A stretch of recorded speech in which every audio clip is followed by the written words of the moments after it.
शाहिद मलिक, मुमताज़ सहाफ़ी, माहिर नशरियात, माहिर लिसानियात और उस्ताद शाहिद मलिक 15 अक्टूबर सन 1952 को सियालकोट में पैदा हुए। गवर्नमेंट कॉलेज लाहौर से अंग्रेजी अदबियात में एमए और पंजाब यूनिवर्सिटी से एलएलबी की असनाद हासिल की। यूनिवर्सिटी ऑफ वेल्स से अंग्रेजी जबान की तदरीस में मास्टर्स की सनद हासिल की। चार्टर्ड इंस्टीट्यूट ऑफ लिंग्विस्टिक्स से MCIL की तकमील की। पेशा वराना जिंदगी का आगाज बरतानवी हाई कमीशन इस्लामाबाद में बतौर मुतरजम किया। बादाज़ां गवर्नमेंट कॉलेज लाहौर और गॉर्डन कॉलेज रावलपिंडी समेत मुतअद्दिद इदारों में तदरीसी खिदमात अंजाम दी। सन 1984 में BBC से मुंसलिक हो गए। लंदन में 10 साल क़याम के दौरान मुतअद्दिद मकबूल प्रोग्रामों में सहाफ़ती महारत और सदाकारी के जौहर दिखाए। सन 1994 में पाकिस्तान आकर BBC के लिए पंजाब के ब्यूरो चीफ की जिम्मेदारी सन 2007 तक निभाई। निजी टेलीविजन समा और वक्त न्यूज़ में इंतज़ामी ओहदों पर फाइज रहे। शाहिद मलिक गुज़िश्ता 25 साल से मुख्तलिफ यूनिवर्सिटियों में विजिटिंग फैकल्टी के तौर पर अंग्रेजी ज़बान व अदब, बिजनेस कम्युनिकेशन और ब्रॉडकास्ट जर्नलिज्म पढ़ा रहे हैं। खुश कलामी के उन्वान से हफ्तावार कॉलम भी लिखते हैं। इनके कॉलमों के 3 मजमूए यार सराय, चांद चेहरे और खुश नवाई शाया हो चुके हैं।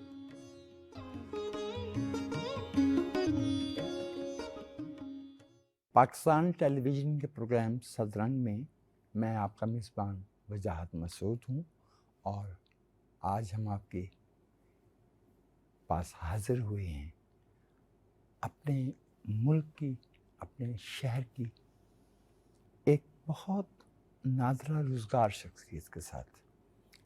मारूफ माहिर लिसानियात, माहिर नशरियात, उस्ताद, अदीब, कालमनिगार मोहतरम शाहिद मलिक साहब। आम तौर से मैं जिन शख्सियात के साथ बात करता हूँ तो एक उनका एहतराम और ताज़ीम तो बहरसूरत मौजूद होती है, लेकिन ये कैफियत इससे पहले नहीं कभी हुई थी। मुझे अख्तर हुसैन जाफ़री साहब का एक मिसरा इस लिहाज से याद आ रहा था कि भले शाहिद मलिक और हम असर हैं, हमसरी का दावा बहुत मुश्किल हो जाएगा। वो मिसरा बहुत खूबसूरत था। मुझे क्यों हो दावाए हमसरी के बहुत फ़रो थे अलम मेरे, अभी उसके मिंबर व बाम से। शाह साहब आदाब। बहुत शुक्रिया आपका। आपने अच्छे लफ्ज़ों में तारुफ़ कराया, लेकिन मेरा ख्याल है कि it was an exaggeration of perhaps a vital truth. मैं इससे इनकार नहीं करूँगा क्योंकि बहुत दिनों के बाद कोई गुफ्तगू का आगाज़ इस तरह से हो रहा है जिसमें ज़रा सा मेरी खुशनुदी का पहलू भी है। तो अगर आपने गलत भी कहा तो मैं इसकी तरदीद है तो मेरी भी तो खुशनसीबी है सर। बहुत शुक्रिया आप। मलिक साहब, मंतकी तौर पे मुझे मालूम नहीं कि ऐसा क्यों है, लेकिन जब भी कभी आपका ख्याल आता है तो कहीं से खालिद हसन साहब का जहन में ख्याल ज़रूर आता है। अच्छा, खालिद साहब की कुछ बहुत पसंदीदियाँ थी। पाकिस्तान टाइम्स, क्रिकेट, जुल्फ़िकार अली भुट्टो, नूरजहां और सियालकोट। उन्होंने देखा होगा कोई 30 की दिहाई का, 40 की दिहाई का सियालकोट, और आपने 50 की और 60 की दिहाई का।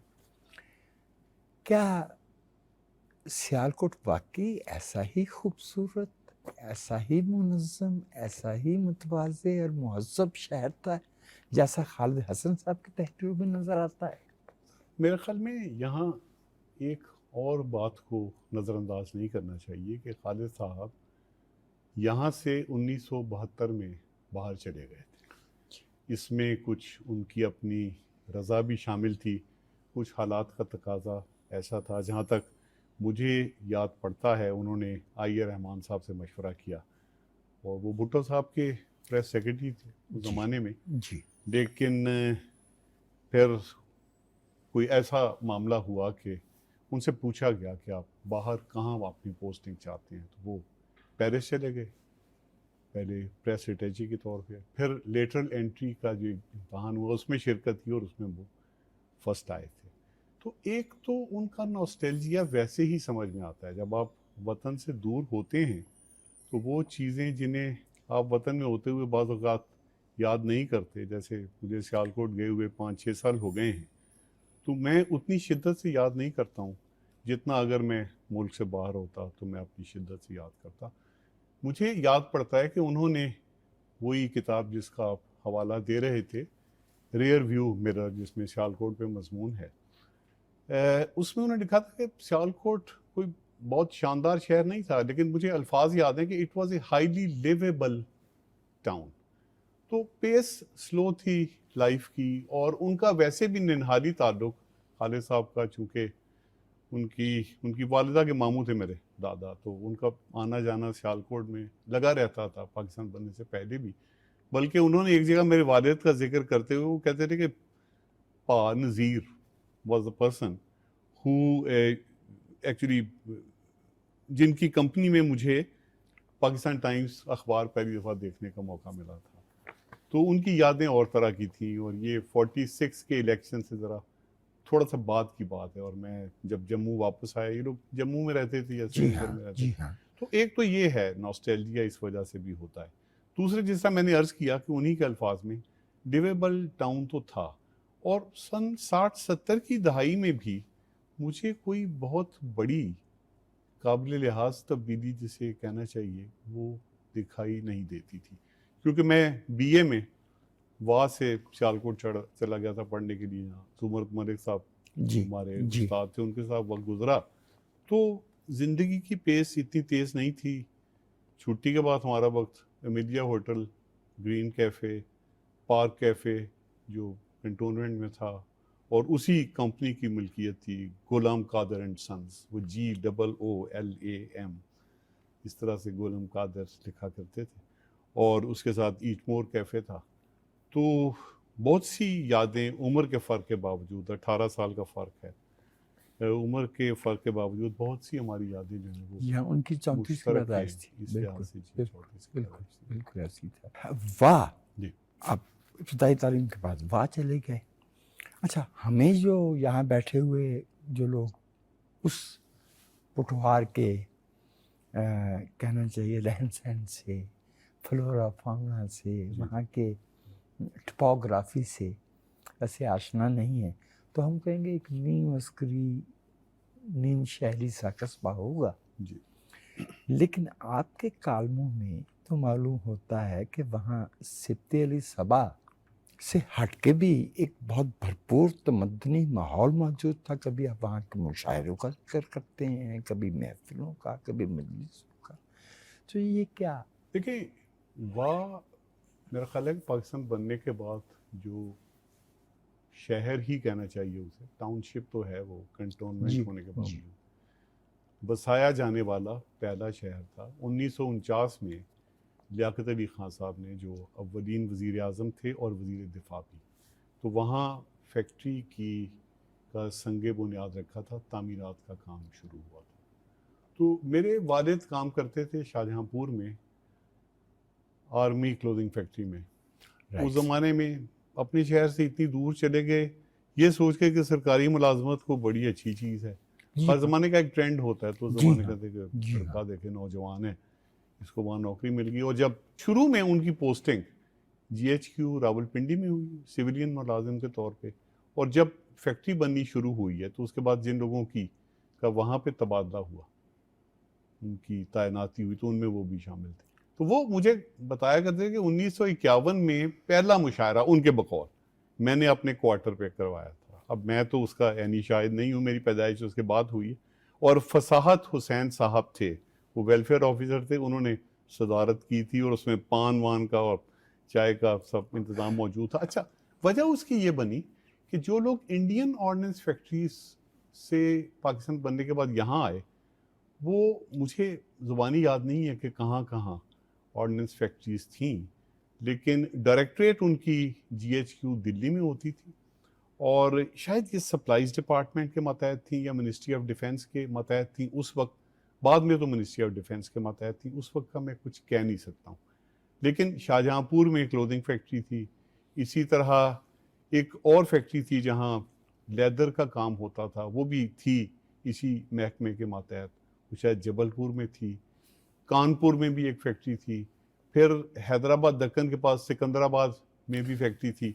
अच्छा, इन सब इलाकों से लोग आए सही। और ज़रा ज़रा अपनी तहजीबी रिवायात भी साथ लेकर आए। ठीक। अब इस बहस में हम नहीं पढ़ते कि वो जो ज़ुबान बोली जाती थी लिंगवा फ्रैंका के तौर पे, क्यों हमारे वालिद बड़े उससे फ़ख्र से कहा करते कि पूरे हिंदुस्तान में उर्दू समझी जाती थी, तो उनकी मुराद गालिबन बड़े सग़ीर के शुमाली हिस्से से थी, जिसमें शुमाली हिंदुस्तान है और मौजूदा पाकिस्तान भी शामिल है। हम उर्दू कहते थे, कुछ लोग उसे हिंदुस्तानी कहते थे, लेकिन ज़बान वही थी जो हम आप बोलते हैं, जो फिल्मों में हुआ करती थी या उसमें हुआ करती। अच्छा, उससे वो एक माहौल मैं समझता हूँ वो इब्तदाई तौर पे सेट हुआ। फिर इत्तफाकन कुछ और लोग, जैसे पुराने लोगों में ज़हीर रामपुरी, तौसीफ़ तबस्सुम साहब, तौसीफ़ साहब के अलावा आफ्ताब इकबाल शमीम साहब, ये अव्वलीन लोग थे। और एक और साहब थे, उनका नाम शायद यूनुस नज़ीर था। अब ज़रा उनके शेर देखिए, बहुत ही पुराने आदमी थे। सबा वगैरह तो हमसे सीनियर थे, लेकिन बाद में आए। उनका शेर देखिए, उनको लोग चाचा नज़ीर कहते थे। तीर गिए नज़र फजूं, रोशनी ख्याल कम। मैं फिर कहता हूँ, तीर गिए नज़र फजूं, रोशनी ख्याल कम, मंजिल शब के राह रवो, कुछ तो कहो कहाँ हैं हम। आँख का नूर छीन लो, हाथ करो कलम मगर, देखेंगे फूल में शरर, ढालेंगे संग से सनम। तो ये वो लोग थे जो 50s में वहाँ पे थे। फिर और लोग आए, अली मुताहिर अशर आए, फिर वो ये ज़्यादातर वहीं से आए थे, हिंदुस्तान से। फिर मकामी रिवायत ने पनपना शुरू किया, तो चंद पुराने लोगों के मैं नाम लेना चाहूँगा। उस वक्त भी थोड़ा सा प्रोग्रेसिव राइटर्स एक तरफ थे, और जो जिनको हम प्रोग्रेसिव नहीं समझते थे, वो पहले उसका नाम रखा गया था फ़रोग़ सुखन और इसका नाम रखा गया था फ़ानूस। तो फ़रोग़ सुखन में जो लोग थे, मुख्तार नदीम साहब थे, मुमताज़ अली ताबा थे, तपिश बरनी थे, वस वारसी साहब भी आते थे रावलपिंडी से, और ये लोग उसमें शामिल थे। बेदिल फ़ारूकी साहब थे, और ये चंद नाम याद रह गए जो उस तरफ के थे, जो तामीर पसंद अपने आप को कहते थे। और दूसरी तरफ आप देखें, शायद नसीर थे, बहुत अच्छे शायर। नासिर काज़मी के ना सिर्फ हम असर बल्कि एक ज़माने में हम पल्ला, और किताब उनकी इसलिए नहीं छपी थी कि उन्होंने 500 रुपये लेकर पूरी ज़िंदगी के लिए तमाम हुकूक पब्लिशर को देने से इनकार किया था। ये फैसला हुआ था अंजुमन तरक्की पसंद मुसन्निफ़ीन का कि इस तरह नहीं किया जाएगा। तो नासिर साहब की किताब छप गई, उनकी नहीं छप सकी। फिर सज्जाद बाबर थे, हलीम कुरैशी थे, हसन नासिर थे, सिब्त अली सबा थे। ये वो लोग हैं जिनसे उठना बैठना बहुत रहा। मुमकिन है चंद नाम अभी ज़हन से महव हो गए हों। जैसे जितनी आपने कहकशां और ये कॉन्स्टलेशन गिनवा दी, मैं माफ़ी चाहता हूँ, राज मुरादाबादी का नाम रह गया। राज मुरादाबादी दोनों के लिए काबिल कबूल थे। शुरू में वो डेपुटेशन पे आए थे रेडियो पाकिस्तान से, फिर वो वहीं जम हो गए। पहले PRO थे, फिर पब्लिक रिलेशंस मैनेजर हुए, बाद में रिटायर हुए। उनको ओहदे वगैरह से कोई इतना फ़र्क नहीं पड़ता था, क्योंकि उनका कद काठ ओहदे से बड़ा था। लेकिन राज साहब की वजह से, सच्ची बात यह है कि उन्होंने अपने से छोटों की हमेशा हौसला अफजाई की। मुझे याद पड़ता है कि एक मुशायरे में सबा से दूसरी बार गज़ल नहीं सुनी गई, सिब्त अली सबा से, और राज साहब ने वहीं कह दिया कि मुझे बहुत बुरा लगा है कि सबसे 2-2 दफ़ा सुना गया, सबा से क्यों नहीं सुना गया, अब एक और दौर होना चाहिए। और फिर साथ ही उन्होंने मेरी मिसाल दी, अब ये लड़का है अच्छा कहता है, मगर ये सदारत नहीं कर सकता क्योंकि इसके बाल सफ़ेद नहीं। तो माहौल उससे बहुत मज़े का बना हुआ था।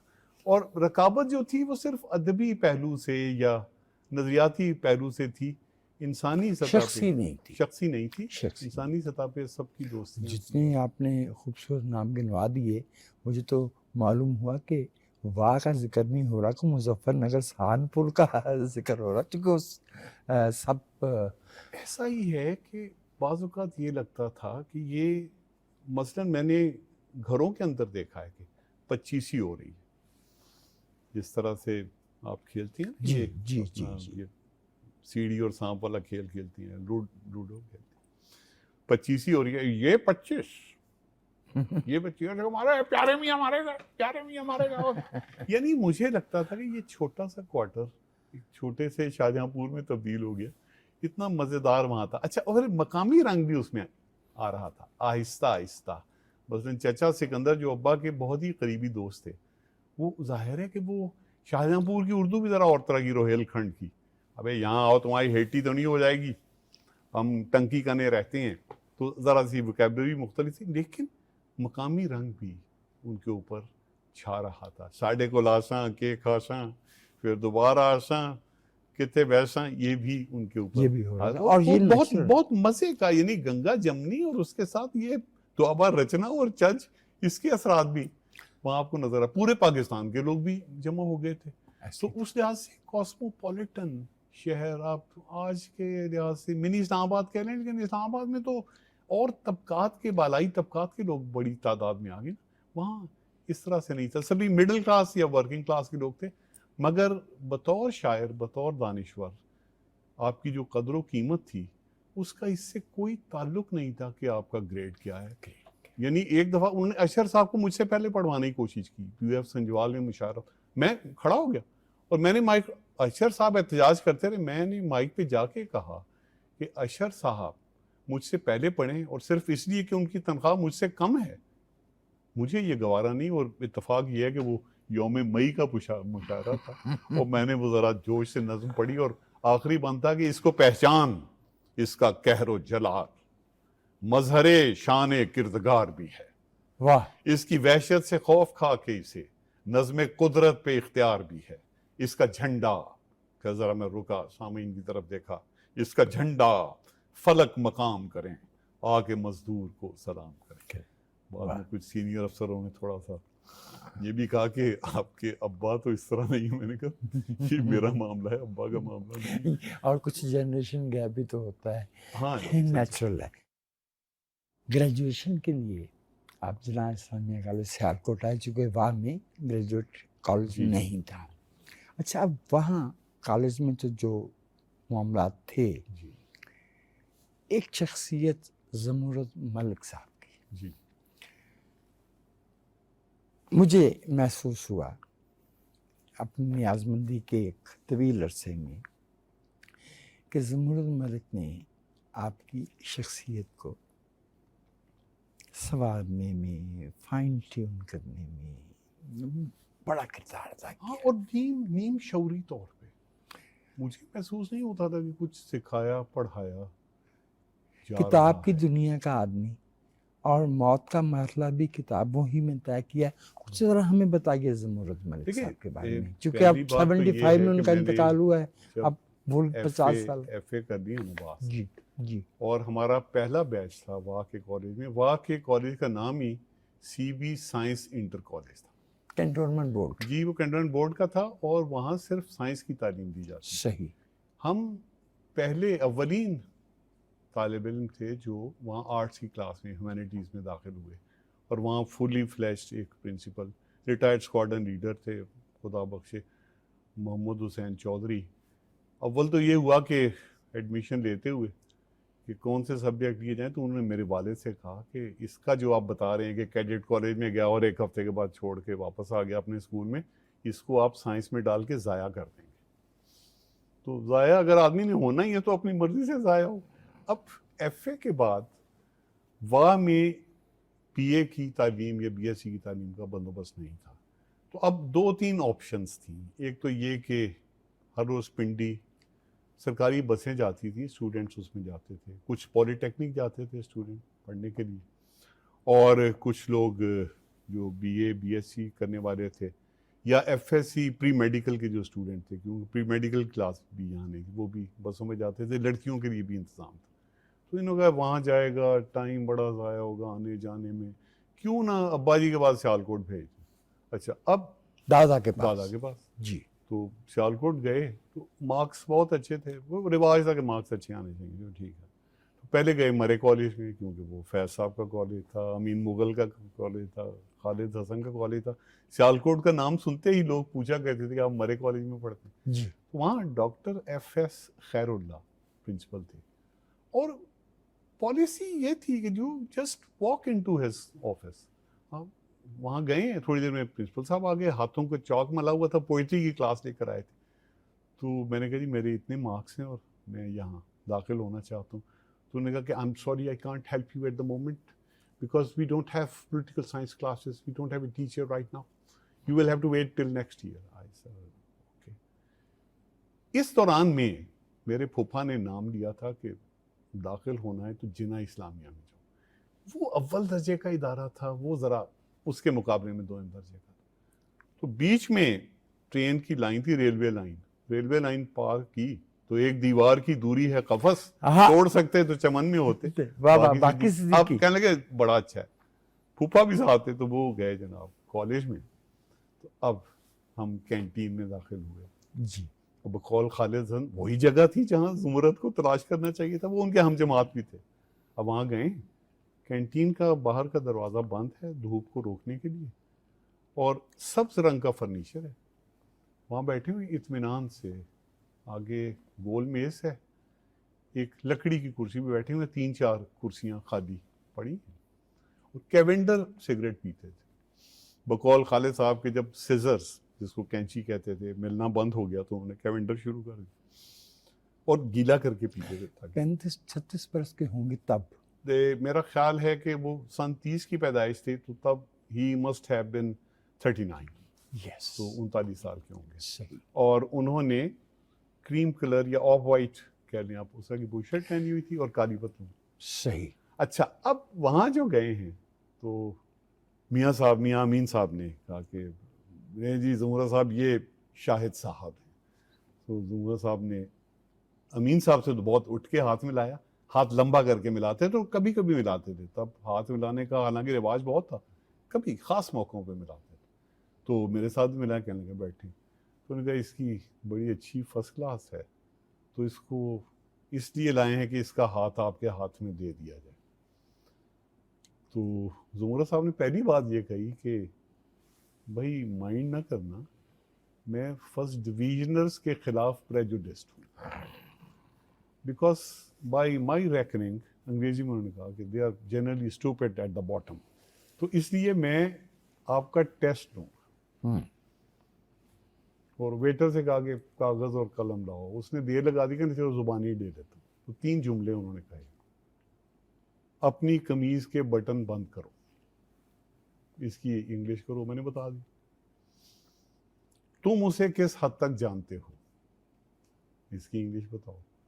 वो अपना काम ख़त्म कर चुका होगा, मैंने बताया। तो थोड़े से मुस्कुराए, कहने लगे इसलिए पूछे थे कि बाज़ प्रोफेसरों को भी नहीं आते। अब आप ये 69 की बात है कि उनका ना सोचने का अपना ही एक तरीका था। उसके बाद किताबों की बातें शुरू हो गई कि आजकल क्या पढ़ रहे हो और क्यों पढ़ रहे हो। फिर नेक्स्ट डे जब क्लास हुई है हमारी, तो क्लास ख़त्म होते ही ज़ुमरा साहब ने कहा कि आर यू फ्री नाउ। आवाज़ बहुत अजीब, उनकी बहुत दिलनशीन आवाज़ थी।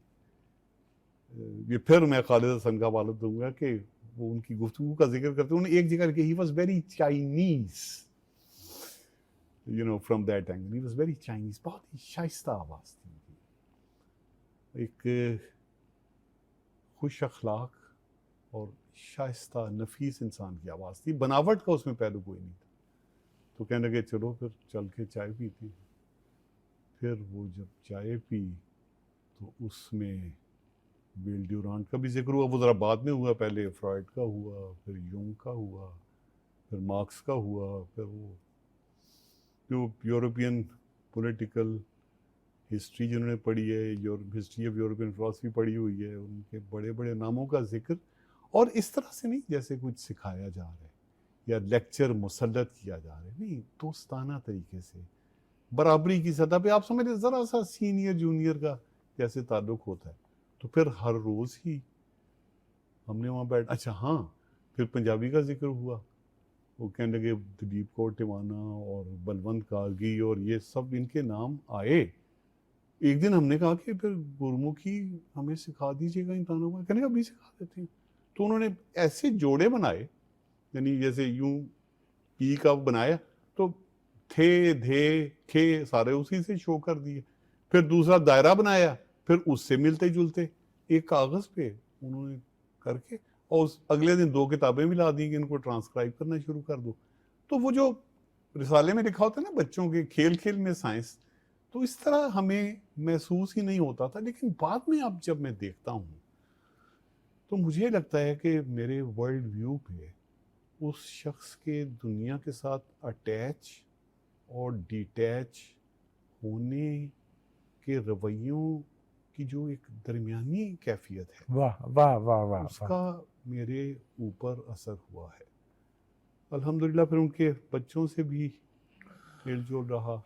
अभी हाल ही में उनके बड़े बेटे महमूद इकबाल का इंतकाल हो गया मियांवाली में। जी जी। और मेरे ख्याल में उन्हीं से आपका ज़्यादा रब्त रहा, बच्चों में से उनके साथ रहा, उनके साथ रहा। एनी के साथ भी बाद में राब्ता हो गया था, लेकिन शुरू में नहीं हुआ था। अब जुमर साहब की जो बेगम साहिबा थी जरीना, वो भी हमारे कुछ मेरे दिदहाली रिश्तेदारों के साथ उनका ख़ानदानी ताल्लुक भी जुड़ता है। एक वाक़या आप और आपके कुछ अहबाब से मनसूब किया जाता है। 4 अप्रैल 1979, 27 दिन गुजरे, यकम में ही आया, पार्टी हाउस। जी बिल्कुल। फैज साहब फरवरी 78 में मुल्क छोड़ के तशरीफ ले जा चुके थे। अगर मेरी इत्तला गलत नहीं है तो वो नज़्म हम देखेंगे, वो पहली जो 86 में जाके तो एक तरह से वो एक फोक सॉन्ग बन गया ना, वो एक इज्तिमाई आवाज़ में ढल गई। लेकिन पहली दफ़े वो नज़्म असरार अहमद साहब जो इस्लामिया कॉलेज में फिजिक्स पढ़ाते थे, व्हाट ए मैन, आमने सामने दरवाजे थे अमीर मुगल का और इनका, डीएफ समाज रोड पे, बिल्कुल वहीं रहते थे। उनकी कंपोजिशन थी और ये नज़्म आपने वहाँ सुनी। तो अब भुट्टो साहब की शहादत के फ़ौरन बाद का जो Pakistan, I was young man, तो मुझे जो याद पड़ता है वो एक इज्तिमाई सोग था, लोग खामोश थे। हम सोग की कैफियत में थे, हम खौफ ज़दा भी थे। जब सीना बसीना ये पता चला कि यौम मई के सिलसिले में एक छोटा सा इज्तिमा हो रहा है पार्टी हाउस में। आप पार्टी हाउस में कितना बड़ा इज्तिमा हो सकता है? तो वहाँ कोई 30 से लेकर 40 कुर्सियाँ थीं। सदारत, मेरा ख्याल है, मैं कह नहीं सकता हूँ कि सदारत हबीब जालिब की थी या अमीन मुगल साहब की थी, लेकिन अमीन साहब ने तकरीर की थी, जालिब साहब ने नज़्म अपनी ताज़ा सुनाई थी जो मुझे याद नहीं, और उसके बाद इकबाल बानो ने हम देखेंगे सुनाया था, यही धुन थी। लेकिन उसमें वो जश्न की सी कैफियत नहीं थी। हम, जैसे मैंने कहा, हम थोड़ा सहमे हुए थे उस वक्त, और ये डर भी था कि पता नहीं ये पूरी नज़म सुन भी पाएंगे या नहीं सुन पाएंगे। लेकिन वो यादगार लम्हा बन गया। मेरे साथ इंतज़ार मेहदी बैठे हुए थे, उस वक्त गवर्नमेंट कॉलेज के स्टूडेंट थे, उनके साथ ज़िया डार बैठे हुए थे, और हमारे दोस्त ताहिर यूसुफ बुखारी बैठे हुए थे। एक दोस्त जिनका शेखुपुरा से ताल्लुक़ था और गवर्नमेंट कॉलेज में पढ़ते थे, कैसर जुल्फ़कार भट्टी, वो भी बैठे हुए थे। हम सब इकट्ठे थे उस दिन। बस उसकी कैफियत बयान करने से मैं कासिर हूँ, लेकिन यार सराय में या किसी और कॉलम में मैंने उसे वर्ताए तहरीर में लाने की कोशिश तो की है, कि अजीब वो जो एक रेलिस्ट मेलनखली कहना चाहिए उसको, यानी एक अजियत का एक सुरूर कह लें जो हम सह रहे थे या जो बर्दाश्त कर रहे थे या जिससे नबरदाश्त माँ हो रहे थे, आप उसको कुछ भी कह लीजिए, वो एक अजीबो गरीब तजुर्बा था। तो फिर ऐसा कर लेते हैं कि मौजू बदलने से पहले एक वक्फा कर लेते हैं। नाज़रीन, हम गुफ्तगू कर रहे हैं पाकिस्तान के मारूफ माहिर नशरियात, माहिर लिसानियात, उस्ताद, अदीब, कॉलमनिगार मोहतरम शाहिद मलिक साहब से। एक वक्फे के बाद दोबारा आपकी खिदमत में हाजिर होती हैं।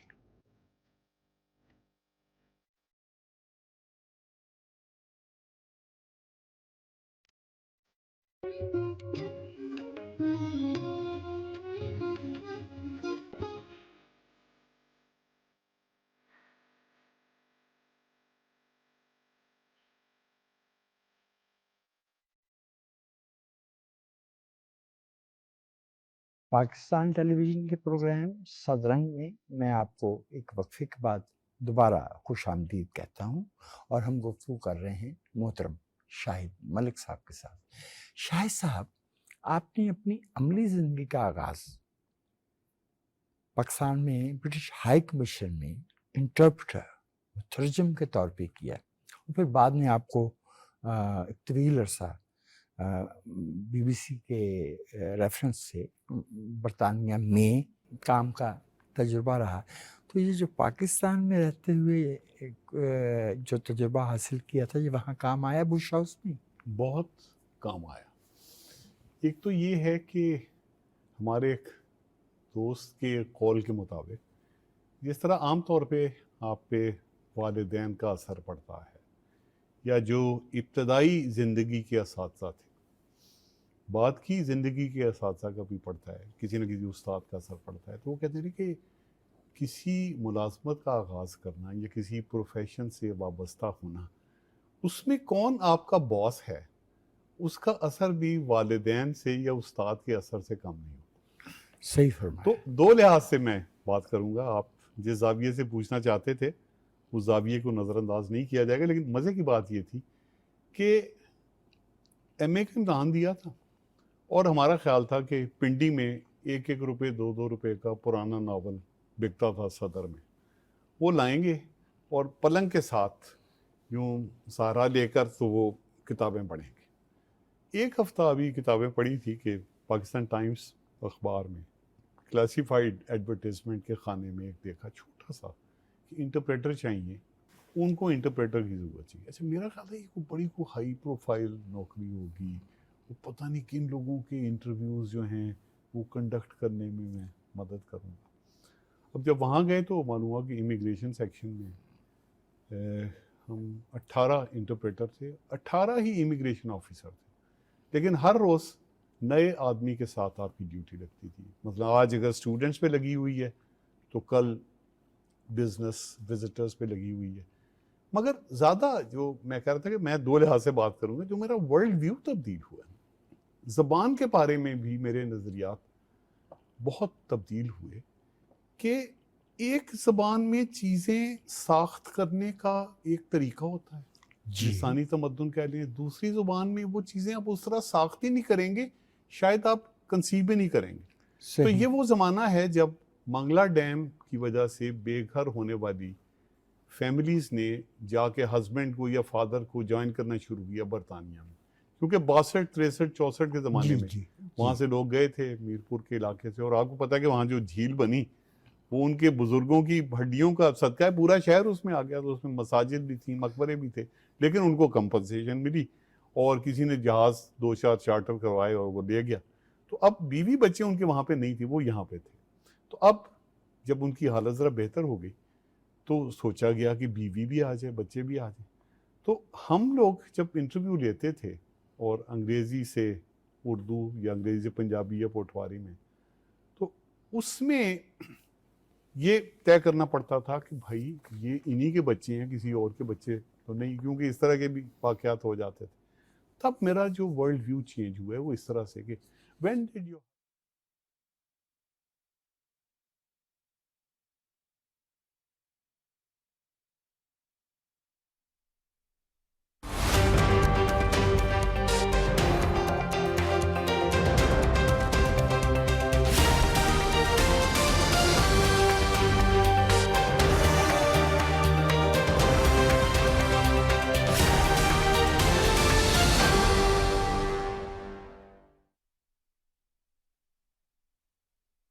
अल्लाहु अकबर, अल्लाहु अकबर, अल्लाहु अकबर, अल्लाहु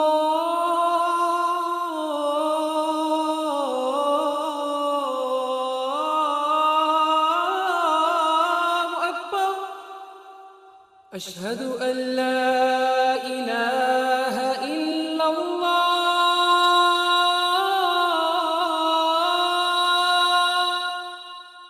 अशहदु अल्ला इलाहा इल्लल्लाह, अशहदु अन्ना मुहम्मदर रसूलुल्लाह,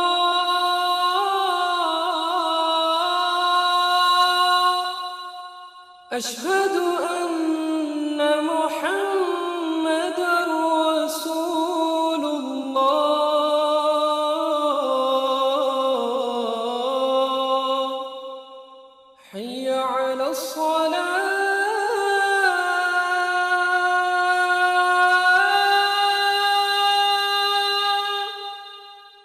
हय्य अलस सलाह,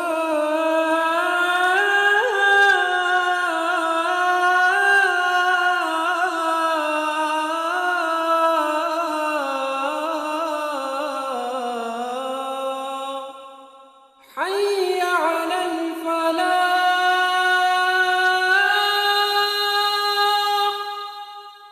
हय्य अलल फलाह।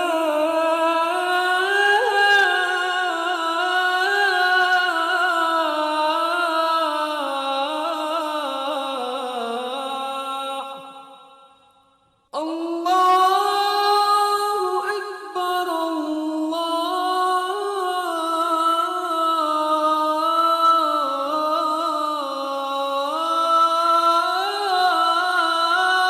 अकबर। ला इलाहा इल्लल्लाह।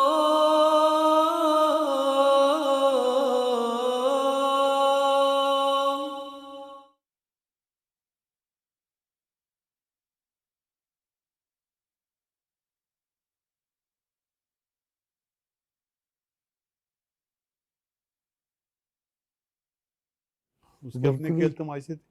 तो ये जो एक्सपोजर मिला और वहाँ जो तहरीरी काम का तजुर्बा हुआ, वो मिलकर उस कोर्स के साथ जो मैंने निसाबी तौर पे कहना चाहिए पढ़ा था, या वो जो लिसानियात की कुछ तालीम हासिल की, तो दोनों ने एक दूसरे को सप्लीमेंट किया। अब यही टेक्निक्स मुझे यहाँ भी मदद देती हैं। मैं मसलन अभी 2 रोज़ पहले की बात है, सिलेबल टाइम और स्ट्रेस टाइम लैंग्वेज का फ़र्क बता रहा था, तो मैंने पीटीवी के ख़बरें पढ़ने वाले एंकर की मिसाल दी और बिल्कुल सीधा सीधा बोल के दिखाया। हम चाहते हैं कि दोनों मुल्कों के दरमियान बाहमी एतमाद और बाहमी इन्हिसार के ताल्लुकात हों, मगर इसके लिए ज़रूरी है। एक अखबारी कॉन्फ्रेंस से खिताब करते हुए उन्होंने कहा, तो मैंने कहा कि वो हिलते नहीं हैं क्योंकि ये स्ट्रेस टाइम लैंग्वेज नहीं है। फिर इंग्लिश का बताया, this news comes to you in the world service of the BBC. फिर स्ट्रेस ये भी मैंने बताया कि ये टोन में कैसे बदलती है when it becomes an instrument of meaning. Stress itself तो नहीं हो, तो फ़ायदा तो उसका पहुंचता है। और ठीक है, बच्चे, ख़ास तौर पे वो बच्चे जो हमारे बड़े शहरी मराकज़ से नहीं, दूर दराज इलाकों से आते हैं। मैं बलूचिस्तान के बच्चों की तारीफ़ करूँगा, मैं खैबर पख्तूनख्वा के उन इलाकों की तारीफ़ करूँगा जो पहले ट्राइबल इलाके में शुमार किए जाते थे। मैं आज़ाद कश्मीर के बच्चों की, अंदरून सिंध के बच्चों की तारीफ़ करूँगा। उनके माइंड अनक्लटर्ड है, सीखने के लिए बेचैन है। आज की नशस्त का वक्त ख़त्म हुआ, लेकिन अभी तो हमने जैसे कहना चाहिए कि जो सतह है इल्म के इस पहाड़ की, उसको भी पूरी तरह से जो है वो उस पर नाखून से निशान नहीं डाल पाए। हम इस गुफ्तगू को अगली नशस्त में जारी रखेंगे। इस वक्त नहीं, लेकिन आपने तोदे को पहाड़ कह दिया, ये जाति की बात है। बेहद अनायत और नवाजिश इस नशस्त के लिए। इसी गुफ्तगू को अगली नशस्त में जारी रखेंगे। नाज़रीन, पाकिस्तान टेलीविज़न के प्रोग्राम सदरंग में हम आज गुफ्तगू कर रहे थे पाकिस्तान के मारूफ माहिर नशरियात, माहिर लिसानियात, अदीब, कालमनिगार, उस्ताद मोहतरम जनाब शाहिद मलिक साहब से, प्रोफेसर साहब से हमारी ये गुफ्तगू आइंदा नशस्त में भी जारी रहेगी। उस वक्त तक के लिए वजाहत मसूद को इजाज़त दीजिए। आबाद।